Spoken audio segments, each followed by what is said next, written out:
Saudações! Este vídeo é sobre curiosidade científica e para esta missão lançarei mão do pequeno editor de textos que estou utilizando para instruir meus alunos. Eu vou testar aqui os hints que foram adicionados. Novo. Abrir. Salvar como. Imprimir. Alinhar à esquerda. Centralizar. Aqui eu preciso trocar ou o hint ou a mensagem. Alinhar à direita. Ler texto. Bom, agora eu vou abrir um documento. Abrir. Eu chamei esse vídeo é sobre curiosidade científica justamente por causa do conteúdo desse texto aqui, ó, desse arquivo aqui. O ano do milagre de Einstein. Aqui você vai compreender por que o assunto Einstein é tão recorrente nas minhas falas. Eu vou ler primeiro, posteriormente eu peço para o editor ler também, para testar o recurso. O ano do milagre de Einstein. O ano em que Albert Einstein trabalhou no escritório de patentes ficou conhecido como o Ano do Milagre, pois neste período ele lançou 3 artigos científicos que revolucionaram a história da física e mudou o curso da própria história. Em uma de suas proezas científicas, ele brilhantemente traduziu o que se passava no coração ardente das estrelas com uma simples equação matemática. E aqui eu coloquei entre aspas, obviamente, porque é uma simplicidade aparente. Ou seja, Albert Einstein estendeu sua mão até o Sol e concedeu ao homem o poder das estrelas. Estou me referindo à equação dele, né? E igual a mc ao quadrado. O que significa isso? Significa que a energia é igual a massa vezes a constante da luz ao quadrado. O professor não compreendia ainda. Basicamente, está dizendo essa equação que a matéria pode ser convertida em energia, e como é uma equação, a energia também pode ser convertida em matéria. A partir daí surgem várias tecnologias, por exemplo, da energia nuclear. Talvez algumas pessoas digam, não, a energia nuclear não é uma coisa boa. Está errado, é um preconceito. Pois o que não é uma coisa boa é o mau uso que vai se dar à energia nuclear. Nas mãos corretas pode ser convertida em benefícios para a humanidade. Então isso aqui é uma coisa realmente impressionante. Ele analisou aquela complexidade toda no núcleo das estrelas e converteu e traduziu isso em linguagem matemática, meu amigo. Realmente ele era um gênio, não há dúvida, um dos maiores da humanidade. Vou retomar aqui a leitura. Em uma de suas proezas científicas, ele brilhantemente traduziu o que se passava no coração ardente das estrelas, com uma simples equação matemática, que é uma via de mão dupla, diga-se de passagem, e concedeu aos homens o poder das estrelas. Mas não satisfeito, o inigualável Albert Einstein provou de maneira incontestável o que suas equações demonstravam e, para isso, utilizou o próprio Sol eclipsado, confirmando que o poder descomunal da gravidade do astro-rei era forte o suficiente para dobrar o tecido do próprio cosmos, pois a luz de outras estrelas que passavam neste campo era curvada pela deformação causada pelo abraço gravitacional do nosso Sol, e as mesmas aparentavam estar em outros locais que não o real. Então, o que acontece aqui? As equações de Einstein estavam prevendo um fenômeno. Fenômeno esse que não podia ser visualizado, que não poderia ser vislumbrado com os olhos, meu amigo.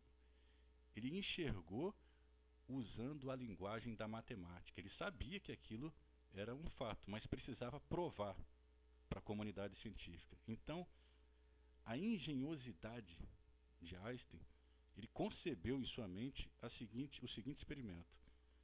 Eu vou utilizar o Sol eclipsado, porque dessa forma as pessoas vão conseguir enxergar usando os olhos, né? Ainda assim com alguma proteção. E quando a luz de outras estrelas passava pelo campo gravitacional do Sol, foi possível perceber que havia um desvio, que a deformação do espaço estava desviando a luz. E com esse experimento, ele provou aquilo que as equações estavam indicando. Brilhante, genial, o cara era realmente sensacional. Vou retomar aqui a leitura.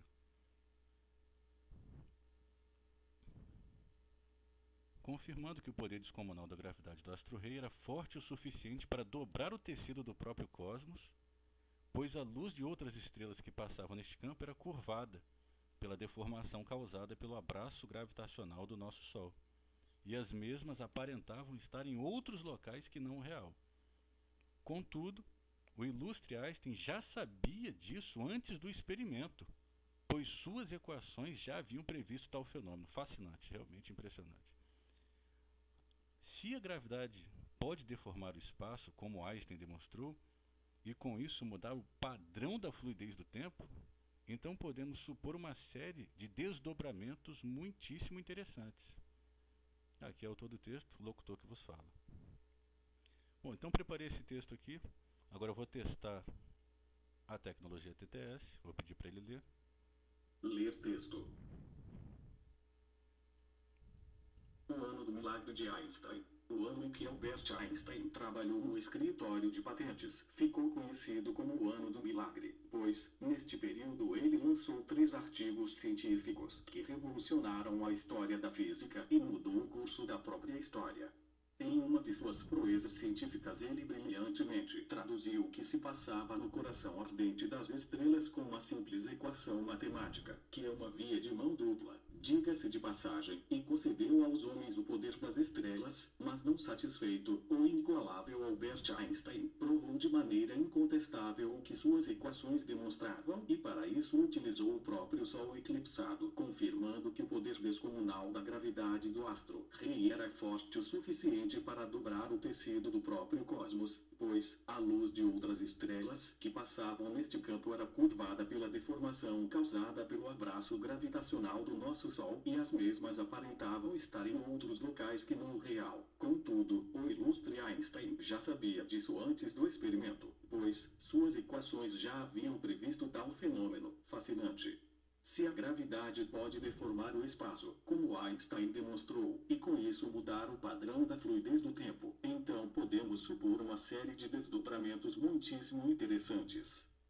Autor do texto: Professor Pablo, licenciado em Matemática e pós-graduado em Novas Tecnologias Educacionais.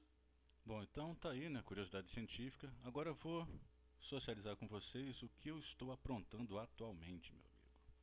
Estou trabalhando nesse curso aqui de xadrez, ó. Vai ficar realmente muito bom.